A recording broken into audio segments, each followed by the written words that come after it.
সাংবিধানিক প্রতিষ্ঠানগুলোকে যেভাবে নগ্নভাবে দলীয়করণ করা হচ্ছে, ইতিমধ্যে বাংলাদেশ ব্যাংকে যেভাবে দখল করা হয়েছে, যেভাবে বিসিবিকে যেভাবে এখন আর বাংলাদেশ ক্রিকেট বোর্ড এটা নাই, এটা হয়ে গেছে হচ্ছে বাপের দোয়া ক্রিকেট বোর্ডে পরিণত হয়েছে, যেভাবে দখল করা হয়েছে বাপের দোয়া ক্রিকেট বোর্ড।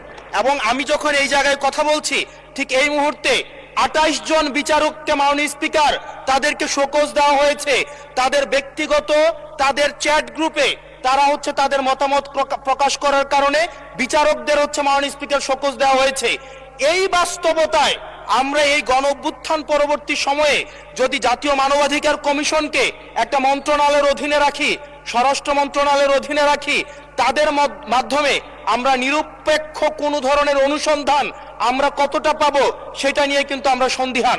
সেই জায়গা থেকে এই বিলটিকে যদি আমরা বাস্তবায়ন করতে চাই, এটাকে যদি আমরা ফাংশনাল করতে চাই, শুধুমাত্র অর্নামেন্টাল না, যদি আমরা ফাংশনাল করতে চাই, তাহলে জাতীয় মানবাধিকার কমিশনকে অবশ্যই সেটাকে অটোনমাস করতে হবে। সাংবিধানিক